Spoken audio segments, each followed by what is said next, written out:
Saying goodbye to my mum and dad and saying goodbye to Sunshine Coast Airport, which I won't see for a long time. I'm looking forward to the feeling of being back in this airport already. Gonna miss you so much. Such a good time with having that. It's epic. Okay. Cheers, Dad. Alright, cool. Go well, eh? Okay, we'll catch you. Yeah. I love you. It's everything. Go get it. Vamos.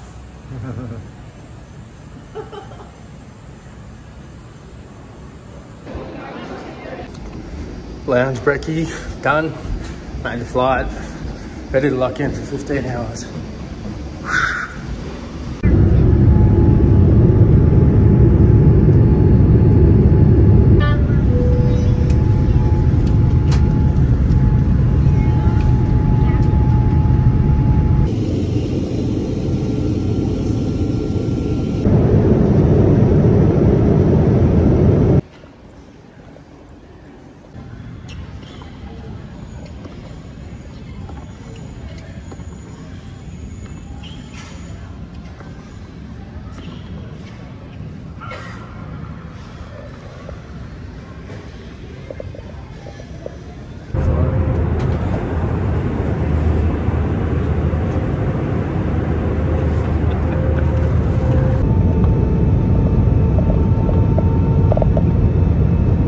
Rock up at San Luis Potosi Airport. Yeah. There's a rock band on site. Ready to go, baby.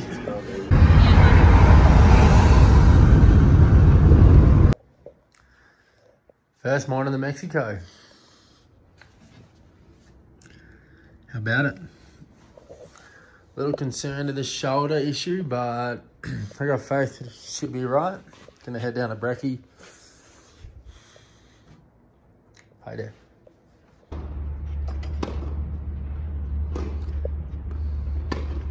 Couple of Aussies on the LT clay.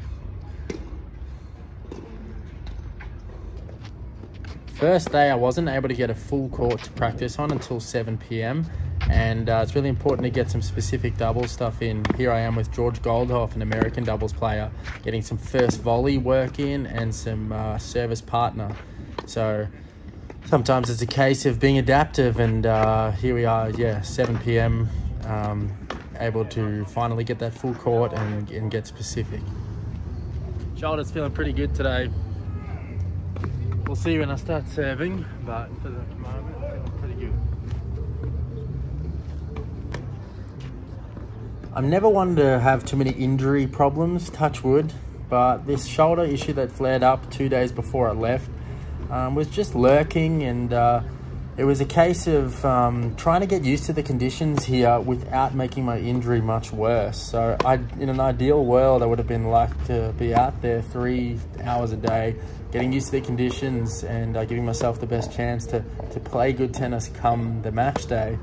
But I had to just be gentle and try and not buy into the frustration and stay patient and find that right balance between getting some court time, feeling that ball, getting used to the high altitude, figuring out how to control the ball and how hard to swing at it, and all those little adjustments to take place without flaring that injury up much more. This is the first session I even attempted to hit overheads. I was very gentle here, keeping the arm loose, just trying to test it out a little bit without making it any worse than it was.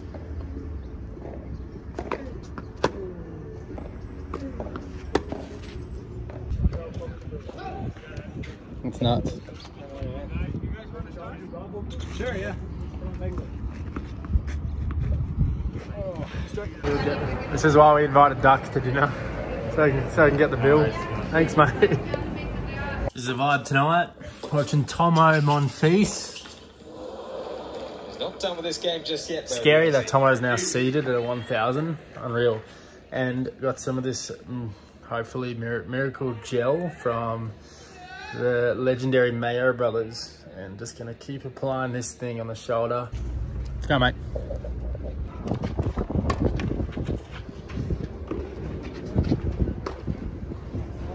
Go use that.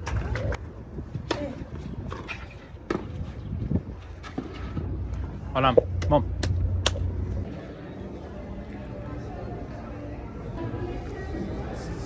First time trying to serve today. Painkillers taken, and I was actually able to get a couple in. It was a little bit excruciating, but I managed to kick a few in, so there's hope for tomorrow. Groceries with the 2 best doubles partners on the planet. Actually going to carry me to 2 titles in the next 2 weeks, so I hope this ages well. Vamos! I was missing an ultimate digger hat. Yeah, literally. Pineapple, bit of chalky milk, tick the legs, Max Purcell LSKD jacket. There's. Good chat with Dana tonight. Hadn't spoken to him in a while. Just turning the lights off here. Literally frothing that I actually have a chance to play tomorrow. Be rolling into the tennis center like that. Used to not floss because I didn't want to use all the plastic to reuse these things. I know you can buy the normal floss, but if I use these things, I end up doing it more often. So another case of sacrificing the environment for my convenience, because I'm a modern day impatient human being. The sickest partner tomorrow, Tristan. It's gonna be so fun playing with him. I'm not even feeling like expectation. I'm just gonna enjoy it. It's one of my best mates on tour, so it's gonna be sweet.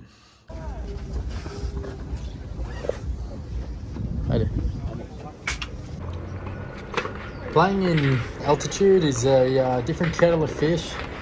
For those of you who aren't aware, the ball flies long very easily, so it's kind of hard to control it. You can string your rackets tighter, which is what I did. Strung rackets much tighter to be able to be a little bit more comfortable swinging at the ball without it sending long. But it's really an advantage for the serving team, although it can also be a struggle. Some people can struggle to get their serving. As you can see, that return flying long from Ruben on a sea level court, that's probably going to drop in. Early days here, we're on serve. Just kept kind of getting used to it. Tristan and I probably feeling each other out a little bit. Never played together, so even no matter how good my partner is, there's always a case of just getting slightly used to each other.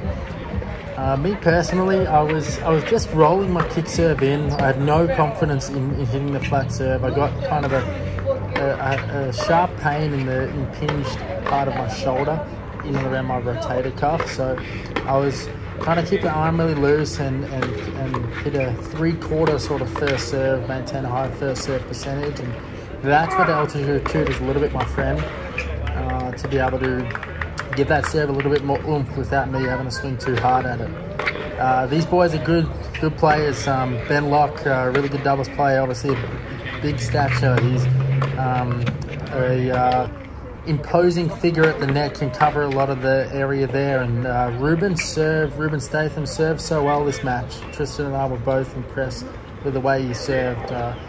We had, you know, that 4-3 game down, that's tennis, and that's doubles especially, 1 or 2 bad points there, and that was a set loss, 6-3, and then under the pump here, I knew this could have been a potential match point. If we get broken there, we may not have find our way back in. So I shut the net down well. I felt like I was volleying well this match. The return was a little bit of a struggle to hit that backhand off. As you can see how far long that one sailed. I was a bit more inclined to just try and hit it back down the line, even though it was straight to the net player, because then I could at least cover it with my racket face. Okay, nice little banana hook down the line there. Tristan and I were laughing about one that I'd hit against him like that years ago in a UTR. And nice return there. It's tie-break time.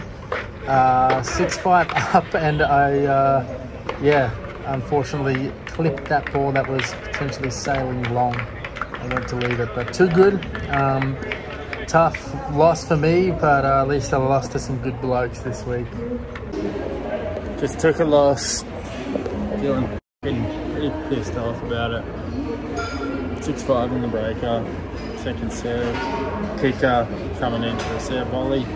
Go to leave the ball, accidentally let it hit my racket.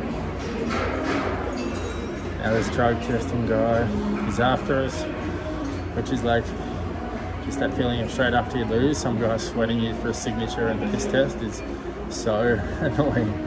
So Obviously I got no urine in me either, so been on the court sweating, so I'm now just sitting above this leg press. Just gonna leg press and drink water till I'm ready.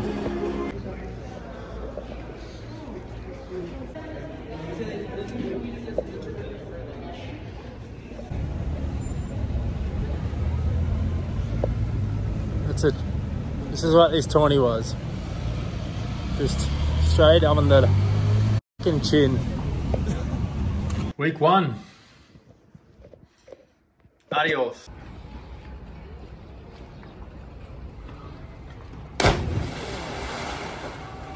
Team form now. So easy. Thanks, mate.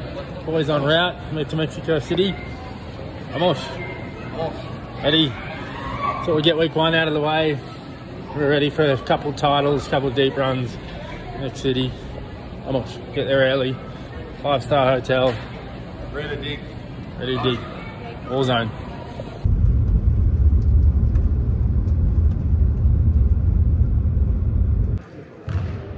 Man, the GOAT. The GOAT. Gearing up. The greatest futures player of all time.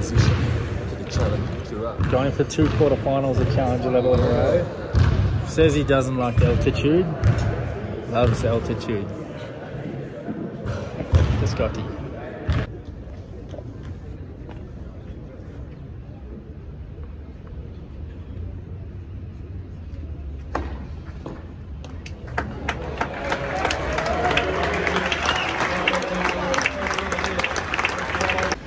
Usually hotel gyms are pretty average. This one is legit. Got a decent amount of equipment. I've been enjoying doing gym here instead of the court because there's just no one here, as you can see, and I can run it barefoot, which I love and I've learnt is sick from Dana. So, now that the shoulder was feeling better, I was really excited to work hard every day. Here I am getting some gym reps in, just keeping the body in good nick and making up for lost time with the serve, getting a lot of reps in. Had some cones laid out and was determined to get more accurate on my serve, making sure I hit those cones before I call it the day and head home. It was the 125K Challenger in Mexico City, and I'm playing with Mark Polmans this week. I'm alongside 2 great blokes here, Josh Parris and Luke Johnson, both playing with guys that were in the singles draw, so we were getting some good reps in on the doubles court together. So the scenario is pretending that I have a partner. If they have a shot to hit it to the partner, they should go for it. The most important shots in doubles is the serve, the return, and the service partner first volley. These first 3 shots in the rally are crucial to get a lot of reps in. So although it looks funny not having a fourth here, these were really important, and even more so with the 2,400 meters altitude. Those first couple of shots are what's going to win or lose most of the points. Here I am with Matt Kiger down my end, joining us for a session. Another great bloke on the doubles tour. And later in the day, out there getting reps in with Ruben Statham, Mr. Pro Stringer himself. We were gearing up the following 2 weeks after this. So we're getting out there, getting some reps, both of us playing with guys in the singles draw this week. I'm just trying to rep a backhand low over the net here, to stay disciplined. Again, just making up for the lack of balls hit the previous week. I was excited to be out there in any capacity. 2 ultimate diggers. Marquis Polmans. My admiration of this guy has come about from observing his tenacity. He's a pure professional. He seems to hold his dream close to his heart at all times. This guy, he doesn't allow too many external distractions to infiltrate that desire. And that's why he's been coined the ultimate digger. What is a digger? A digger in my eyes means someone that goes about their practice and matches with full focus, complete commitment to getting the best out of themselves. And it loosely refers to like an army troop in the war zone trenches, nowhere to hide, hard on the sleeve sort of thing. And speaking of diggers, Adam Walton, I had to put this point up for him. Too good, mate. Yep, I get it. You're getting top 100. Pullman's part of your debut. How are you feeling, Marky? Ready to dig, putters, ready to dig. Vamos! Ready to dig. This guy's coming off a singles loss and his attitude is sky high. Come on, come Ready on. to absolutely Don't take 2 losses in one day, never. trenches. Vamos. Never easy. Marky had come off a 6 in the 3rd loss that day, had match point and narrowly missed a forehand. He'd also fallen on his left wrist, and so I can only imagine how deflated he must have been feeling inside after that singles loss. And geez, just massive credit to him. He just got mad respect for this dude because he came out there with such an epic attitude. He was fired up, and you would have never thought that he was just come off a tough loss. Our opponents, Pat Tarak and Ryan Segerman, they embody the serve bot terminology. They are probably not the team you want to see down the other end at 2,400 meters altitude play. They can send down some rockets, and I was pretty impressed with some of their skills as well, especially Segerman got some good hands and some good awareness. Marky and I was so excited to be playing with him that I recognised there was probably a little bit of expectation or a little bit of extra hope that we could make a run here. I was thinking maybe if we could make a run and play good tennis with him, he'd be trying to play it again. Kind of stupid thoughts to be thinking, but hey, that's what I was thinking. In a way, it was a case of really just trying to hold on to our serve. We knew that this may be a match of a few points at the end of the set, which it was here, and very bad timing for me. 15-40 double fault. I was just feeling the pressure a little bit, and unfortunately succumbed to that squeeze. First set, 7-5 down, my forehand return just sailing way long there, back fence rising, not CP rising, unfortunately. Right spot there, just a little shank volley. Really had to commit to the returns here. Being passive was going to get us nowhere, so that's what I did on that return and created a little break point, and Segerman was able to come up with the serve on the line, which gave me no chance. It just shot through, staying low. These guys are great guys. They're really nice guys. It's pretty hard to be mad at them, but I can only be mad at myself here. Marky is playing some good tennis. He's a natural doubles player if he were to want to pursue that avenue, which I'm sure he probably will when his career is said and done at about 36. Then you can expect to see him in the top 10 in the world in doubles at about 40, I'd say. If doubles is still going, you never know. That's what they're doing these days. It may be all over Red Rover. I'll forever be confused the way he called me to hit a tweener there, Marky. That was, you must have been relaxed, but that's a pretty funny call. Just not that great serving from me, giving them too many returns in the slot there. The confidence wasn't that high on the serve. On the overhead though, pretty high. The overhead's improved a lot. I've been trying to get that right arm up early. Coping Alcaraz about a year ago, and it's improved my smash a lot. Unfortunately, another loss. Pleasure to play with Marky, but I was feeling a little bit emotional, a little bit defeated after that one.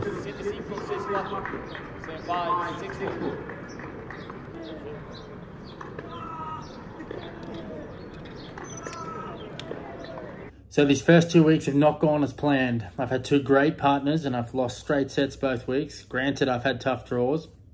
And the main priority for me right now is getting the shoulder right. It's been difficult managing that. I'm not used to dealing with injuries, and it's been getting me a little bit down. The first week was a real grind practice-wise. Wasn't able to do too much. This week, I think I got overly excited at it coming right, and I think I've practiced too much, and now it's flared it up a bit. And so I have to be really smart here. I remember last year when I went away for a big stint away, the first big stint away, I had I got sick for the first week and a neck injury, and ended up having such a great trip after the first week or two were the toughest for me. And I don't want to recreate that, but I'm drawing on that for inspiration and education right now.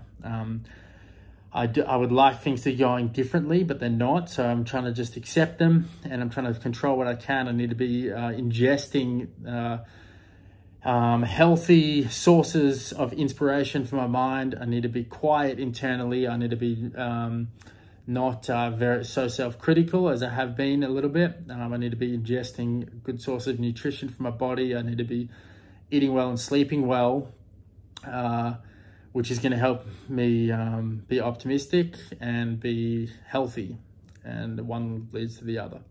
And so I'm off to Morelos, a hardcore event next week, still in the altitude. I contemplated almost going home because I didn't want to waste my time and my money if I wasn't healthy and I wasn't in the position to be playing good tennis, and I didn't want to waste my partner for the next 2 weeks' time, Ruben Statham, because he deserves the best. And but I think I'm good enough to be able to go there and play good tennis. Obviously, that's coupled with an optimistic mindset that things are gonna get better. And I'm here. I'm so close to the next tournament, so I feel like it would be stupid to go home right now. And I know that people in their lives everybody has times where they're going to struggle, and so now it's my turn, and let's see how I react. I gotta be tough here, and I know it sounds like, oh, woe me, you lost 2 first rounds, whatever, but it can get you a little bit rattled at times, and so it's gonna make me very appreciative again when it's a case of not having to worry about injuries, and it's a case of being able to put in. But I just have to, again, as I said, I've got to be patient. So new week, 3rd week here in Mexico. Keen as, got heaps of good friends around, and I'm keen to make the most of the time. I'll see you there.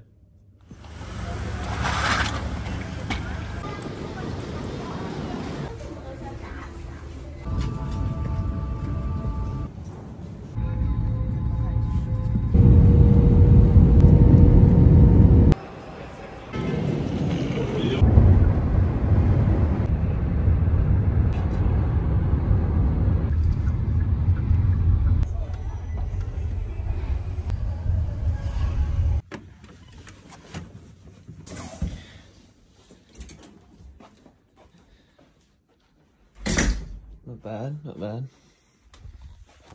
Not bad, good size, good size. Not bad, not bad, good size. Morning number 1 in Korea, and attempt number 1 to try and find some good coffee. Found a place on maps with 4.8 stars. Gonna hit that up. The latte art kind of looks like an Australian coffee in a way. It's not just that black filtered shitty coffee, so hopefully it's all right.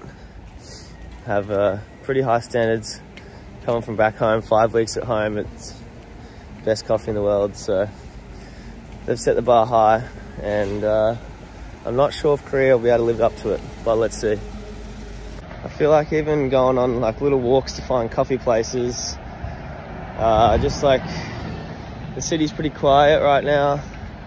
It's quite nice, chilly morning, and it just makes it feel a bit more homely, you know, because that's what I do when I'm at home. I go out to the local cafe, and you know, I can't have a swim here. Actually, I can. I think there's a beach kind of nearby, but just little things like this, just having my alone time and looking for a good coffee spot. It's a little thing, but they all add up when you're overseas. Definitely helps with the homesickness, I guess you could call it.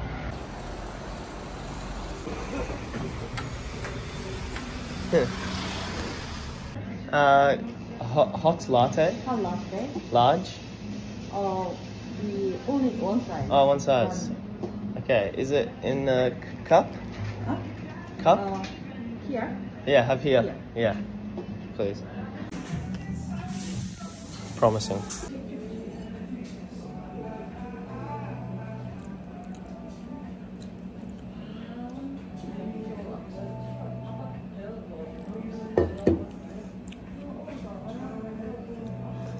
Good. Not Australian good, but Korean good, I'd say. Very good for Korea. Better.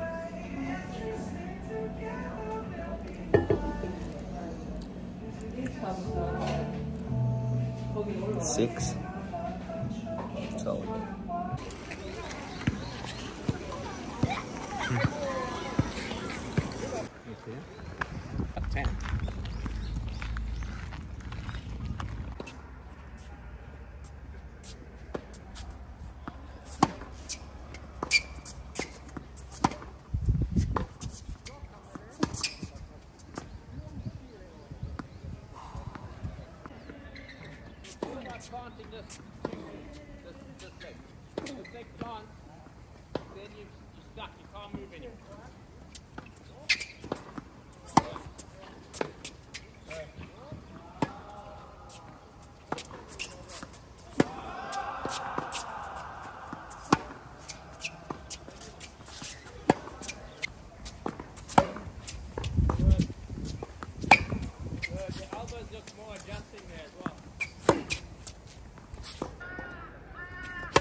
The conditions in Busan were extremely slow. It was probably a combination of the cold weather, the head tour balls. They were really getting battered up and fluffy, and weren't, I don't think, all spherical, which is probably should be a prerequisite for a tournament ball, having a ball that's actually circular shape. So as you can see here, the ball really not doing much off the court. It's kind of very dead. A lot of players in this tournament going down in string tensions just to give themselves that extra power and helping the ball go up a little bit easier. Yeah, cold weather and slow conditions. It's good for my game, I think, because I move so well. I think I can use the cold weather and the inability to hit easy winners to my advantage, because I can cover the court and build pressure that way and make it that little bit harder to get the ball past me. But yeah, having a little practice set here with Beard, played some nice points, and always feel a little bit discombobulated after a decent journey on the flight, so the body's feeling a little bit stiff, and that's exaggerated by the cold breeze in Korea.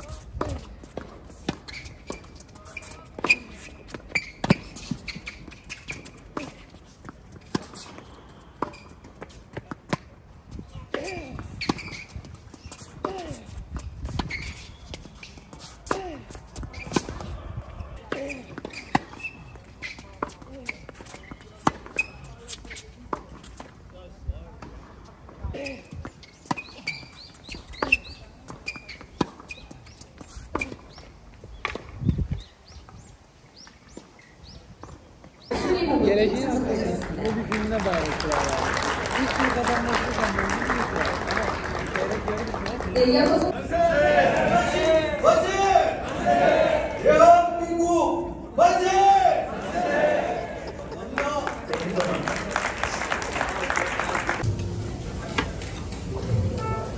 Yeah, baby, to the vlog. Let's go. I feel like I've been slipping a little bit into old mental patterns of being really negative when I'm not feeling the ball and hitting the ball well. Like last few days I've been losing a few practice sets, and I feel like it's, you know, when I don't hit the right shot or make a wrong shot selection, it's more of, I kind of attack myself a little bit for it and have a bit of self-sabotage in a way. Instead of going, all right, you need to do that or this and move on, it's more of like kind of question myself in a way and my ability. Which I haven't been doing much recently, but definitely noticed that starting to slip back in the last few days. I don't know if it's like a little come down period from having so much time at home and, you know, loving every second of it, and then coming and being back on the tour. I don't know if it's maybe I just really want to, you know, do well by Wayne, my new coach, and kind of prove that that's working, even though I really feel like it is. Maybe I'm stressing about the results this week.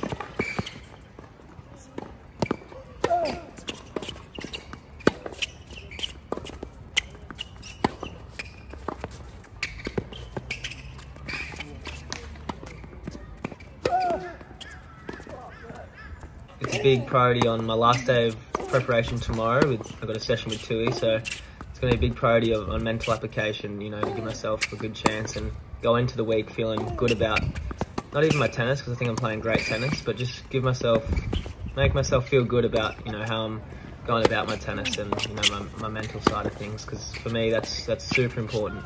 And if that's not there, you know, I'm not going to give myself a good chance anyway. So I feel like I'm going to switch on the match court regardless, but training is so important to build those habits and kind of facilitate that to happen on the match court. So that's the goal tomorrow, and yeah, let's see if I can do it.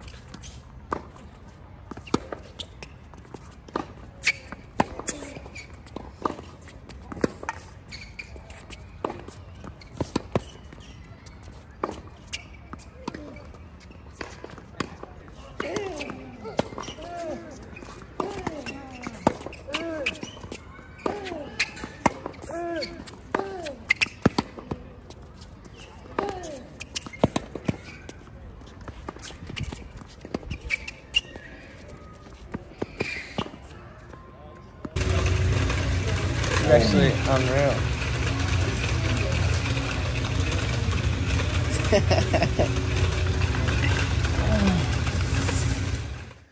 Alright, it's 9:40. Got 20 minutes. I'm on first on at 10 AM. So just gonna have a little pre-match chat about my thoughts. And it's pretty cold and windy today, and quite slow conditions in general. So it's gonna put a big priority on discipline today and mental strength. Definitely not going to want to try and tap out of points early, especially against this guy. He's quite solid, and so yeah, that's a really big goal today. I've been struggling a little bit last few days, but yesterday was really good. Put in a good mental effort training, and I think I'm playing some good tennis. So if I can put in a good mental performance, I'm going to give myself a good chance to win. So Turkish guy Yankee Earl, solid player. Let's see what he's got. Vamos. I remember starting off this match pretty tight, opening up with a double, and it was hard to get the racket through quickly this game. I remember, yeah, starting pretty nervous, and you can see falling back off that forey there. It's probably a symptom of that. That wasn't a symptom of tightness. That was a nice shot there. But yeah, I remember starting pretty nervous. Hadn't played a match in 5 weeks. It's not a super long time, but definitely enough to make the match court feel a little bit more unfamiliar. And having the new coach, you know, wanting to do well by Wayne, but yes, trying to start off with a win.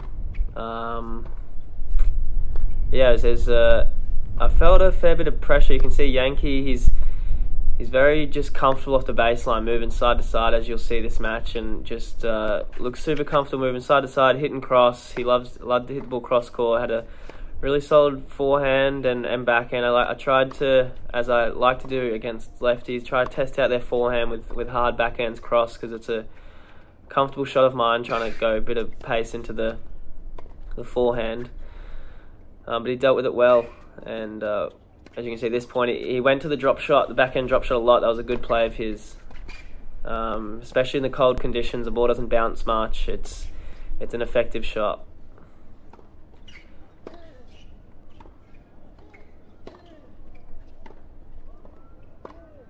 This is the type of tennis you'll see a fair bit this match. Just a lot of grinding from the baseline, just looking for chances to take hold of the point.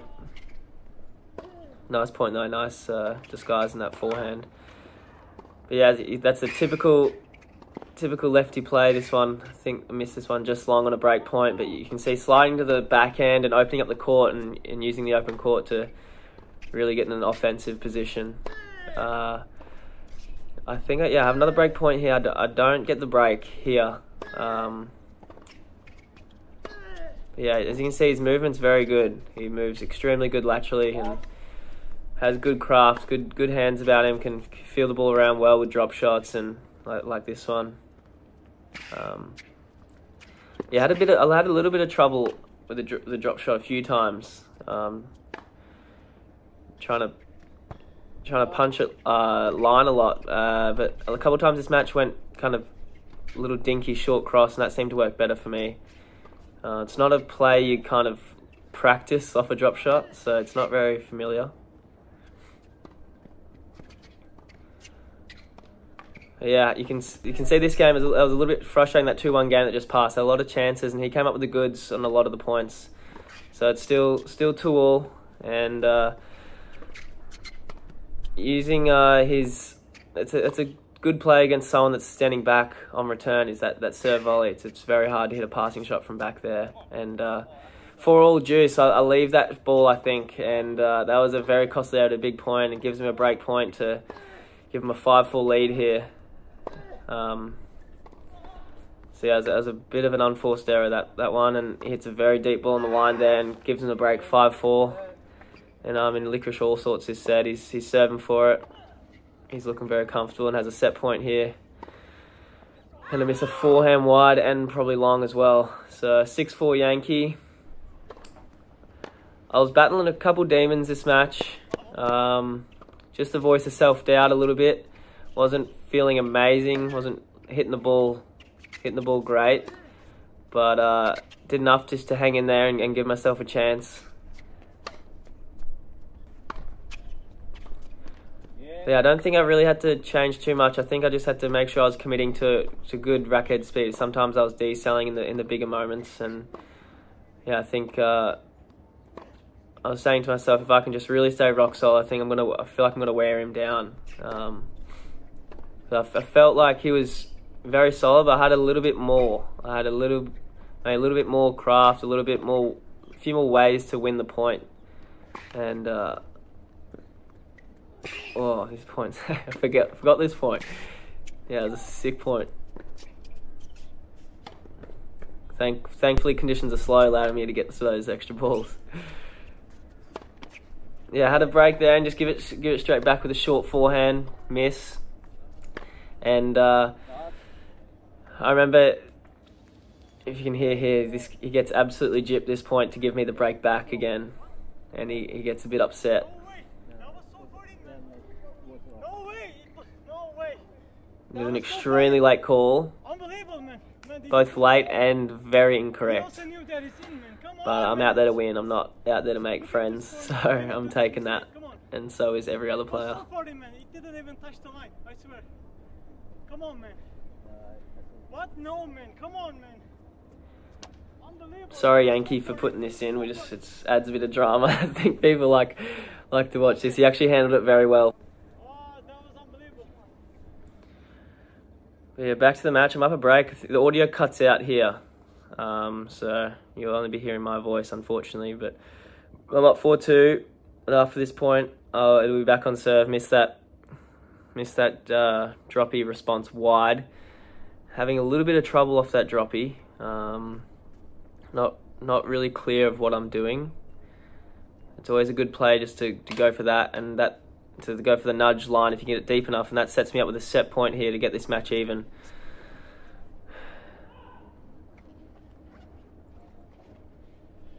Big forehand line to give me the second set, and things are all tied up in the third set. No one's able to break away. It's 2-1, 40-30 on Yankee serve. Just a lot of these long rallies in these cold, dead conditions, and it was quite windy this day actually, so it was super hard just to kind of bully someone. It was just massive premium on making balls and moving well, and I felt like if I could kind of maintain that and keep doing that well, like that back end there, I was going to give myself a good chance. Yeah, after a nice point, Yankee hits a backhand volley right on the line, and he was quite good at the net, I thought, and facing a break point here, and a sarcastic come on probably shows me that I'm not in the best of head spaces, but enough to get the break back with a lucky net cord, and 4-all, 15-all. It's extremely business end of the match. And I was always in his service games. He didn't have the biggest serve, and it was extremely cold, so I knew I could get in a lot of his service games and make a lot of returns. So at this 5-4 game, I knew it was a big chance. You know, he's feeling the pressure. You have to serve to stay in the match. And I win a good point there to go 15-all and get up 5-30 here. And I knew if I just had to stay super rock solid, not go for anything too rash. Only 2 points away from winning the match. And you'll see the end of this point. I actually get quite lucky this whole point. I think a couple shots have already landed on the baseline. Well, there's 2 there, and I think there's another one coming up. Net cord. End of 4 line on the baseline. Followed up by this smash here. I don't know what you call that, but I liked it a lot, and it's gave me a match point. And Yankee misses that backhand wide, and it's a 4 1/3 grueling victory in the cold Busan conditions to put myself in the second round.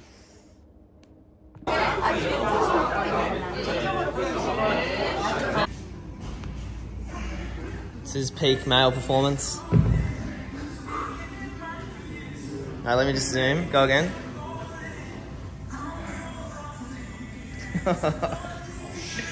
Get the female viewership up. Morning of the second round, just woke up, had a shower, play Uchiyama today, Japanese veteran. Played him in Bernie. He pulled out after a set and a break, but I was playing some good ball. Put out with an adductor injury or something, but he won his first round quite comfortably, and he's a really good player. He's got a couple weapons, and I'm sure it's going to be a tough day in the office. I'm playing second on after 11, so it's 7 o'clock now. I've got a couple hours before I get the bus to the courts, so got to have my morning ritual coffee and some breakfast downstairs at the hotel and get ready for war. Playing Uchiyama here, all kitted out in the Adidas. Got a pretty sweet backy. 4 he can be pretty dangerous. He takes the ball quite early. But yeah, just an overall very good player. He's going to be inside top 100, so he knows what he's doing. I remember starting off this game, me and Wayne went over it after the match. Started off, I think, with 6 or 7 unforced errors. And for my game style, in these conditions, that's a no-no. Like, I'm obviously not trying to miss these shots. But yeah, it's something I need to address, and we talked about maybe returning first to give myself that game just to get loose and get balls in the court and get a feel for the ball. But you can see it's led me to a slow start. It's led me to a 4-2. I'm down 4-2 and facing another break point for 5-2. So it can be extremely costly, and against plays like this, you know, they don't give you so many chances to get back into the set. But yeah, Uchiyama, he's a very solid player, very good off the baseline, and you can see he's moved me around quite easily here.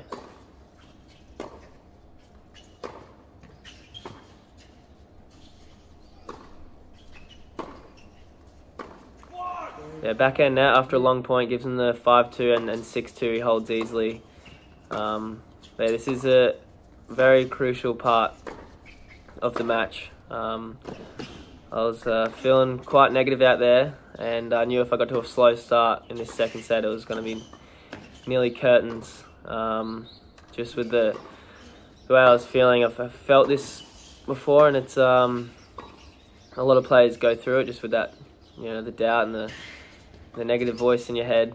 But I was doing my best to do what I could. Definitely could have handled it better and maybe been a little bit tougher mentally. But you know, I'm still hanging in there. I'm still playing some decent tennis, and I actually ended up finding a pretty good level in this second set. Pretty sick point there. Finished off with a nice forehand from Uch. Yeah, I feel like I was slowly starting to find my level. You can see there was a couple of those returns, and I think that's a good thing for me and a lot of players to do, just to have a swing on a couple second serve returns. You know, take a risk and get that racket head speed firing up. Especially for me, if it gets a bit slow, that's when I can start missing or start not putting enough quality on my shot.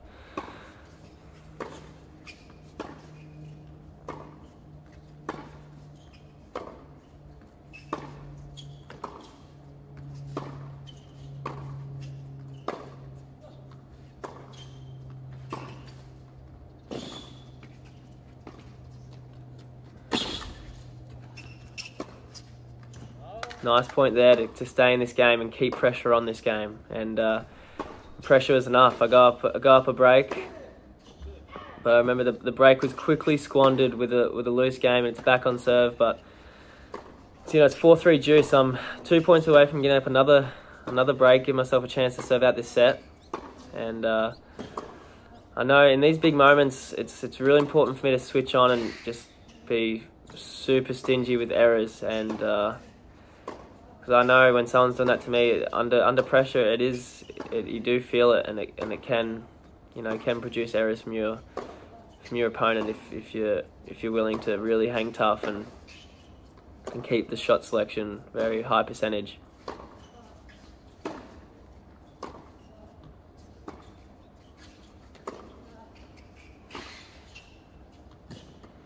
Did really well to stay in that point and end up getting an average drop shot from Uchiyama to get that point. And I didn't break there, but I break here with a nice backhand.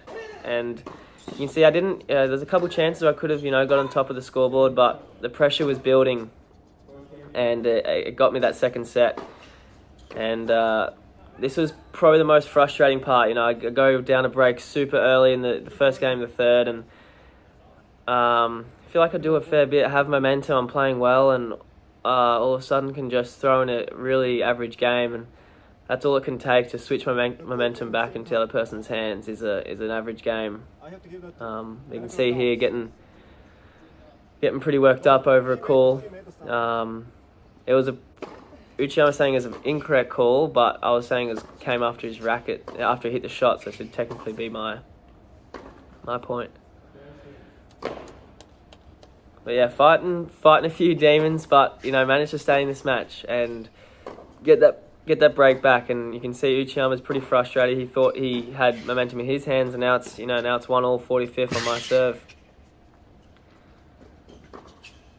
And he hit a fair few good passes this match, I remember. A loose error there. That was a bit of a turning point. I should put that forehand away a lot of the time and, go up 2-1. But now it's his break point. I've put the pressure back on myself with that miss. And another awesome passing shot to give him the break. And here's where things get pretty ugly. Let my mind get the better of me, and this set goes super quickly.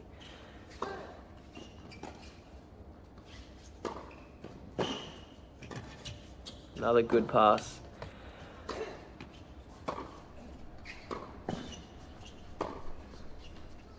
Yeah, 4 consecutive points on my serve. And here the match just goes very quickly. Go from winning the second set, having all the momentum, to getting breaking back, get myself back in, and then just losing 5 games on the trot. And I was quite disappointed in myself after that match. There's a lot of regret about yesterday's match with Uchiyama. And I was battling with it in the first round as well, and I've battled with it a fair bit in my whole career so far. Just giving in to the kind of critic, the negative voice that's there. And it comes and goes in patches and waves throughout my career, and it's definitely not a good feeling giving into it, because I'm not really there fully. I'm not really fully present in the match, and I kind of know during the match that giving into it is going to feel much worse than giving my absolute best and losing, and I still do it. It's almost like a form of self-sabotage in a way. So I can easily tell myself, yeah, I just won't do it, because it simply is a choice whether I kind of give into it or not. No matter how strong the thoughts are, they're just thoughts, and it's up to me if I really give into them, or it's my choice if they change the way I act. So